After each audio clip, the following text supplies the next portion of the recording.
નો શુભારંભ થઈ ગયો છે, પરંતુ એક વાત આપણે ન ભૂલવી જોઈએ કે 22મી જાન્યુઆરીનો જે સુવર્ણ સૂર્યોદય આપણે સૌએ જોયો હતો તે રામ ભક્તોની આહુતિના આકાશ પર થયો હતો. આ એ તારીખ હતી જે સામેથી ચાલીને આપણા કેલેન્ડરમાં નથી આવી, પણ કેટલાય રામ ભક્તોના અથાગ બલિદાન પછી 500 વર્ષના પ્રયત્નો બાદ આવી હતી.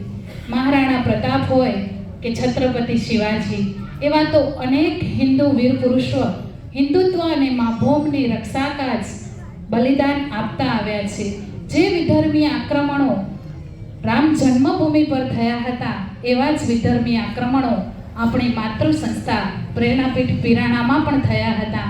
વૈદિક પરંપરા મુજબ ચાલતા આપણા આશ્રમમાં વિધર્મી લોકોના પગપેસારાને લીધે મંદિર અને શાસ્ત્રોમાં જે છેડછાડ થઈ હતી તેને સૌપ્રથમ સુધારવાની અને એની સામેની લડત આપણા આદ્ય જગતગુરુ કરસનદાસજી મહારાજે આપેલી, એને આપણે આ તબક્કે યાદ કરીએ છીએ.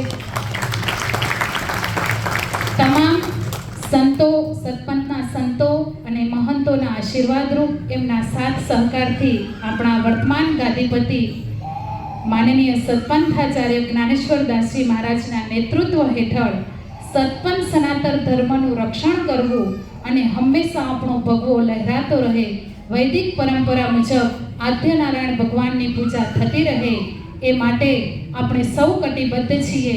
સતપંથ સનાતન ધર્મનું રક્ષણ કરવું એ યજ્ઞ છે અને આ યજ્ઞમાં આહુતિ આપનાર આપણા સૌ ક્રાંતિકારી કારસેવકોને વંદન છે.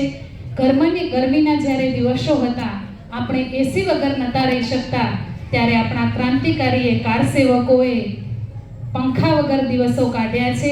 તો એ તમામ ક્રાંતિકારી કારસેવકોના ચરણોમાં લાખ લાખ વંદન કરી આ તબક્કે આપણે ખૂબ તાલીઓથી એમને વધાવીએ છીએ અને પરમ કૃપાળુ પરમાત્માને પ્રાર્થના કરીએ છીએ કે આવા જ ક્રાંતિકારી કારસેવકો આપણા સતપંથ ધર્મમાં હર હંમેશા તૈયાર રહે, જ્યારે જ્યારે ધર્મને એની જરૂર પડે ત્યારે, અને સદગુરુ મહારાજની કૃપા એમના ઉપર સદાય બની રહે. આપણા સૌના સાથ સહકારથી આવો એ કારસેવકોનું આ તબક્કે આપણે સન્માન કરી એમના આશીર્વાદ લઈએ.